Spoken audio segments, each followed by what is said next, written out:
Gold trusted gold buyers మీరు తాకట్టు పెట్టిన బంగారాన్ని విడిపించి ఈ రోజు ఉన్న మార్కెట్ ధరకు కొనబడును. ఇప్పుడు ఫస్ట్ ఆఫ్ ఆల్ ఏంటంటే ఇద్దరు ఎవరి సీరియల్ వాళ్ళు చేస్తున్నారు.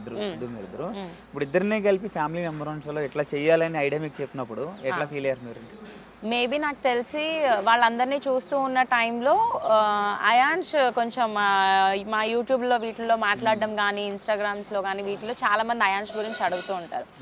సో అయాన్ష్ ఉన్నాడు, బట్ తనకి కొంచెం స్టార్టింగ్ కొంచెం కష్టమైంది స్టేజ్కి రావడం. ఇప్పుడంతా వాడే గోల్ గోల్ చేసేస్తున్నాడు, మమ్మీ టుమారో షూటింగ్ ఉంది అది ఇది అని. సో మేము కూడా ఏమనుకున్నాము, అయాన్ష్తో కొంచెం టైం స్పెండ్ చేసినట్టు అవుతుంది. అండ్ తర్వాత ముగ్గురం కలిసి ఇప్పుడు ఈ ఏజ్లో ఒక ఫ్యామిలీ షో లాంటిది చేస్తే వాడికి మెమరబుల్గా ఉంటుంది అండ్ అందరికీ తెలుస్తుంది అని అనిపించింది. అండ్ తర్వాత మేబీ వాళ్ళు మమ్మల్ని అడగడానికి రీజన్ ఇద్దరం కూడా జీలో వర్క్ చేస్తున్నాం కాబట్టి, అండ్ మన పిల్లలు అని చెప్పి ప్రతి ఆఫర్ని కూడా మాకు అలాగా ఇస్తూ ఉంటారు. అండ్ ప్రతిదీ ఒక గోల్డెన్ ఆపర్చునిటీ అనుకుని చెప్పి అలా ముందుకు వెళ్ళిపోవడమే.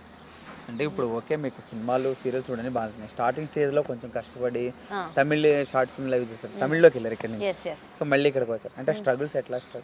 మూవీస్ గురించి నేను అసలు నిజంగా చెప్పాలంటే స్ట్రగుల్స్ ఏం ఫేస్ చేయలేదు.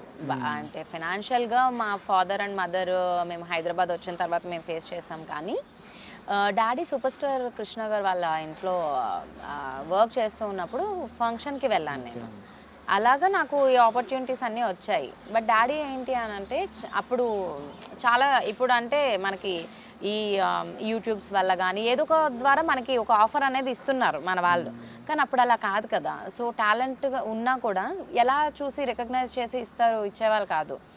సో జస్ట్ నన్ను ఒక ఫోటోలో చూసి అంత ఇదిగా అడగడము, దాని తర్వాత మమ్మీ డాడీ నేను ముగ్గురం కలిసి చెన్నై వెళ్ళి చేయడము, దాని తర్వాత బ్యాక్ టు బ్యాక్ ఆఫర్స్ వచ్చేసాయి అనమాట. సో పెద్ద స్ట్రగుల్ ఏం ఫేస్ చేయలేదు. అండ్ ఎప్పుడు మమ్మీ డాడీ నాతో ఉండడం వల్ల నేను పర్సనల్గా కూడా ఏం ఫేస్ చేయలేదు.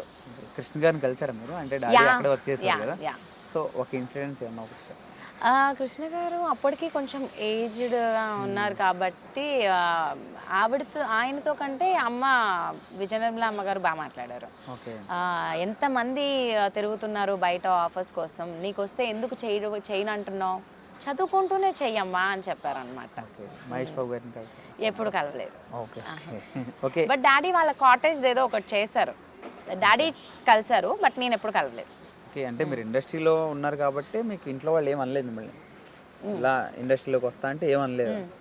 పెద్ద మీరు ఇంట్లో వాళ్ళని ఒప్పించడానికి పెద్ద స్ట్రగుల్ కష్టపడ్డారు. ఒక రకంగా చెప్పాలంటే వాళ్ళే నన్ను ఒప్పించడానికి చాలా కష్టపడ్డారు. అంటే నేను అప్పుడే ఎందుకు ఇండస్ట్రీలో నాకేం తెలీదు, హీరోయిన్స్ని చూస్తే వాళ్ళేమో కింద పడిపోయి మీద పడిపోయి డాన్స్ చేస్తూ ఉంటారు, నాకు అంత రాదు, నేను ఎలా చేయగలను, అండ్ యాక్టింగ్ ఆల్మోస్ట్ ఫోటో దిగడానికే భయం పడుతూ ఉంటాము, అలాంటిది అంతమంది ముందు ఎలా చేస్తాము, ఇలాంటివన్నీ అనిపించేది ఆ ఏజ్లో. ఇప్పుడు ఏం లేదు, మాట్లాడుతూనే ఉన్నాను. ఇప్పుడు నాతో ఎవరైనా యాక్ట్ చేయాలంటే భయపడుతున్నాను అంటారు. సో అది అలా అనిపిస్తూ ఉంటుంది. ఆల్మోస్ట్ వచ్చి 10 years అయిపోయింది. సో ఇంక ఇదే లైఫ్. ఓకే, మీ లైఫ్లో మీరు మర్చిపోలేని డే అంటే ఒక మర్చిపోలేని అస్సలు మర్చిపోలేనివి అని అంటే డెఫినెట్గా నా పేరెంట్స్. అసలు నేను నా లైఫ్లో నేను మర్చిపోలేనిది, జీవితాంతం గుర్తుపెట్టుకునేది పేరెంట్స్. సో వాళ్ళిద్దరే లేరు కాబట్టి ఇంకా మర్చిపోలేను. అంటే మదర్తో బాండింగ్ ఎట్లా ఉంటుంది అంటే సో ఎవ్రీ మదర్ ప్రతి అమ్మాయిని అలా ఎలా ప్రొటెక్ట్ చేస్తారో మా మదర్ కూడా అంతే. ఇండస్ట్రీకి వచ్చినప్పుడు కానీ, దాని తర్వాత అంతకుముందు నేను చదువుకునేటప్పుడు కానీ చాలా స్ట్రిక్ట్. ఎంత స్ట్రిక్ట్ అని అంటే మార్నింగ్ స్కూల్కి వెళ్తే ఈవినింగ్ 5 కల్లా మళ్ళీ ఇంటి దగ్గరే ఉండాలి. వచ్చిన తర్వాత ట్యూషన్, హోంవర్క్స్ అంతే. మళ్ళీ ఫ్రెండ్స్తో కలిపి పానీపూరి తింటాను అని అన్నా కూడా పంపించేవారు కాదు. సిద్ధుతో కూడా ఏదైనా ఎప్పుడైనా మూవీకి వెళ్తాను అని అంటే అన్నయ్యని ఇచ్చి పంపించేవారు అనమాట. సో అంతా చాలా స్ట్రిక్ట్గా ఉండేవారు మమ్మీ. తర్వాత ఏదైనా ఎవరికైనా నెంబర్ ఇవ్వాలి అని అన్నా కూడా మమ్మీ నెంబర్ ఇవ్వాలి ఫస్ట్. నేను ఆవిడ మాట్లాడితేనే నాకు ఫోన్ కూడా కొనివ్వలేదు మమ్మీ. ఉన్నన్ని రోజులు కూడా ఫోన్ ఏమీ నేను యూజ్ చేయలేదు. కాకపోతే తర్వాత నుంచి నాకు ఆ రెస్పాన్సిబిలిటీస్ అన్నీ వచ్చాయన్నమాట. సో మమ్మీకి బాగాలేదు అయినా కూడా నేను అలానే ఉండాలి, ఆవిడని ఆ టైంలో నేను బయటకు వెళ్తాను అని చెప్పి, నేను బయటకు వెళ్తే ఆవిడని ఎవరు చూసుకుంటారు అన్న ఒక ఇదిలో అలా స్ట్రిక్ట్గానే పెరిగాను. ఓకే, అంటే ఇదివరకు ఓకే, ఇప్పుడు బీయింగ్ ఏ మదర్, మీరు బాబుకి మదర్ కాబట్టి సో ఇవి చూసుకుంటున్నప్పుడు మీ అమ్మగారి గురించి అన్నా చెప్పు. ఏమనిపిస్తుంది? డెఫినెట్గా అంటే ఒక మదర్ అయిన తర్వాతే తెలుస్తుంది మదర్ వాల్యూ ఏంటి అని చెప్పి. సో ఇప్పుడు నేను ఎంత అపురూపంగా చూసుకున్నానంటే సపోజ్ ఇప్పుడు ఇలాగ వెళ్తే వాడికి ఏం గుచ్చుకుంటుందో అని చెప్పి చెప్పులు వేసుకోవాలి ఇలాంటివన్నీ మనం చూస్తాం, చిన్న చిన్న విషయాలు. అంటే వాళ్ళు ఆ టైంలో ఎంత కేరింగ్గా ఉండేవారు. ఎందుకంటే ఇప్పుడు మనకి అయాన్స్కి నెలకి ఒక 10 జతలు కొనొచ్చు చెప్పులు కానీ ఏవైనా సరే, అప్పుడు వాళ్ళు ఒకటి జత కొనడానికి ఇబ్బంది పడేవారు. అంటే అలాంటి టైంలో కూడా ఎలాంటి గివప్స్ ఇవ్వకుండా పిల్లల్ని పెంచిన విధానం ఇవన్నీ చూస్తే నాకు అప్పుడు ఎలా అంత కష్టపడి పెంచిన వాళ్ళని మనం ఒక మాట అనేస్తాము, తర్వాత మళ్ళీ సారీ కూడా ఏం చెప్పం, వాళ్ళే మళ్ళీ మాట్లాడేంతవరకు మనం చెప్పాం కదా. సో అలాంటి చిన్న చిన్న విషయాలు ఏమైనా తలుచుకున్నప్పుడు కొంచెం బాధ అనిపిస్తుంది. చిన్నప్పుడు మనం తిట్టుకుంటూ ఉంటాం, ఇలా చేస్తున్నారు అలా చేస్తున్నారు అనిపిస్తూ ఉంటుంది కదా, అబ్బా నన్ను పంపించట్లేదు ఎక్కడికి, అందరు మమ్మీస్ పంపిస్తారు కదా, కానీ వాళ్ళకి ఒక భయం ఉంటుంది బయటికి వెళ్తే అప్పుడు ఎలా ఉంటుంది ఏంటి అని చెప్పి. సో ఎక్కువ మూవీస్కి పంపించడం కానీ న్యూస్ కూడా ఎక్కువ పెట్టేవారు కాదు, ఎందుకంటే ఈ రేప్ ఇష్యూస్ అలాంటివన్నీ కనిపిస్తూ ఉంటాయని చెప్పి అది పెట్టేవారు కూడా కాదనమాట. సో డెఫినెట్గా మిస్ అయ్యే ఫీలింగ్ ఉంటుంది, బట్ మదర్ అయిన తర్వాత అండ్ అయాన్స్లోనే ఇంకా అందరినీ చూసుకోవడం. ఒక మెమరబుల్ మూమెంట్ మీ లైఫ్లో, ఒక మెమరబుల్ డే ఉంటుంది కదా? మెమరబుల్ డే అంటే marriage day and Ayansh birthday, అయాన్ష్కి అంతే. ఓకే. అంతకు మించి ఇంకా పెద్ద మెమరబుల్స్ అంటే ఏదో ఒక రోజు ఏదో ఒకటి ఉంటుంది, బట్ ఎప్పటికీ మర్చిపోలేనిది వెంటనే మ్యారేజ్ అన్న వెంటనే మనకి గుర్తొచ్చేవి ఆ పెళ్ళి గెటప్లో ఇద్దరం, అండ్ తర్వాత ఒకరికి తెలియకుండా ఒకరు ఫొటోస్ పంపించుకోవడము గెటప్స్లో, తర్వాత అయాన్ష్కి బర్త్ ఇవ్వడం, డెలివరీ అంటే కొంచెం డెఫినెట్గా అది మళ్ళీ ఇంకొక జన్మ ఎత్తడం అని అంటారు కదా, ఆ టైప్ అనమాట. సో 3 days పెయిన్స్ వస్తూ ఉన్నాయి, డెలివరీ ఎప్పుడు అవుతుందని మా వాళ్ళందరూ వస్తూ ఉన్నారు, అవ్వట్లేదు. సో ఫైనల్గా ఆపరేషన్ థియేటర్కి తీసుకెళ్ళినప్పుడు సిద్ధు బయట తను భయపడడం అండ్ బేబీకి డెలివరీ ఇచ్చేటప్పుడు తను రావటం అవంతా కొంచెం మెమరబుల్గా. ఓకే. ఇప్పుడు ఎప్పుడైనా సిద్ధుది తప్పు లేకుండా మీరు సిద్ధు మీద ఎప్పుడైనా కోప్పడింది ఏదైనా ఉందా? కష్టమే ఇవన్నీ, చాలా కష్టం. సిద్ధు మీద కోప్పడడం అని అంటే ఫస్ట్ బేసిక్గా ఇద్దరికి టైం దొరికేది చాలా తక్కువ టైం, ఉన్న టైంలో కూడా కోప్పడిపోవడము ఇలాంటివి అన్నీ అంటే కొంచెం కష్టం. మేబీ ఆ టైంలో నాకు ఏదైనా కోపం వచ్చినా తర్వాత నేను దాన్ని కంట్రోల్ చేసుకొని చెప్తాను, కానీ ఇమ్మీడియట్గా అరిచేయడం ఇది చేయడం వల్ల ఏమవుతుంది, వాళ్ళు హర్ట్ అవుతారు కదా. సో అందుకని నేను అంత పెద్దగా ఎప్పుడు అరవలేదు. ఓకే. అంటే మీ లైఫ్లో ఇంకా బిగ్ డ్రీమ్ ఉంటుంది కదా?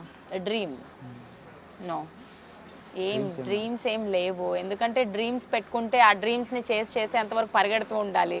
సో డ్రీమ్స్ ఏం లేవు. అంటే కామన్గా ఏదో ఒకటి ఉంటుంది కదా, అది చేయాలి ఇది చేయాలని ఏదో ఒకటి ఉంటుంది.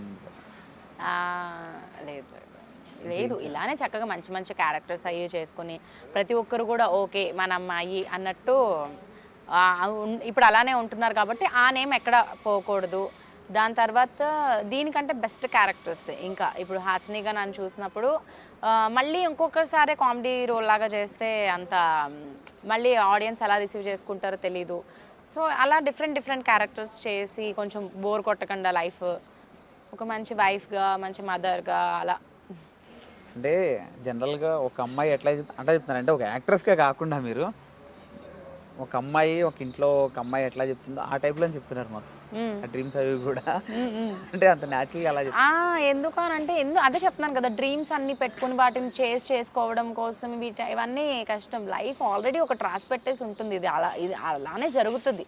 ఎంత కష్టపడినా ఏది చేసినా రేపు డేట్ కావాలి అంటే ఆల్రెడీ షూటింగ్ ఫిక్స్ అయిపోయాక అవ్వదు. ఇన్ కేస్ ఏదైనా ఒక బ్యాడ్ సిచ్యువేషన్ లేకపోతే ఎమర్జెన్సీ సిచ్యువేషన్స్లో అయితే అవ్వచ్చు. కాబట్టి సో మనం ముందే ప్రిపేర్ అయిపోయి ఉండాలి. సో రేపు ఉంది కాబట్టి ఖచ్చితంగా మనం చెయ్యాలి అని చెప్పి. సిద్ధు గురించి 1 లైన్లో చెప్పమంటే 1 వర్డ్లో ఏం చెప్తారు? He is my husband.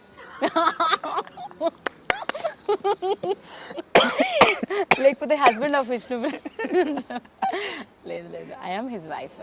తన గురించి ఒక వర్డ్లో చెప్పాలి అని అంటే హీఈస్ బెస్ట్.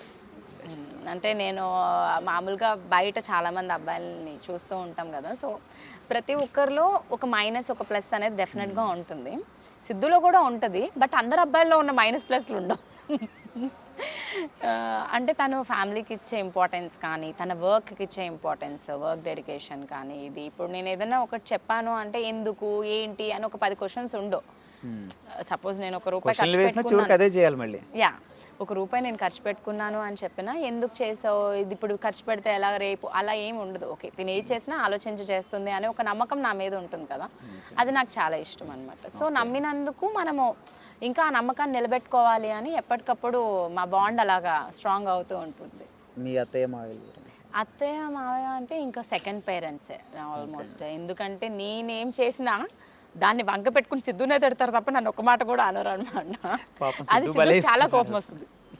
అరే అందరికి అదే చెప్తాడు కాదు. ఇప్పుడు నాకు చాలా నీట్నెస్ ఎక్కువ అనమాట. నేను మళ్ళీ వాష్ చేసిందే మళ్ళీ మళ్ళీ వాష్ చేస్తూ ఉంటాను. మా ఇంట్లో మెయిడ్ లేరు అనమాట, కానీ అత్తయ్య చూసుకుంటారు. షూట్ లేని టైంలో నేను కొంచెం ఓవర్గా చేస్తూ ఉంటాను. అలాంటప్పుడు కూడా ఇప్పుడే కదా అది తుడిచింది మళ్ళీ ఎందుకు తొక్కుకుంటూ వస్తుందని సిద్ధునే అంటారు.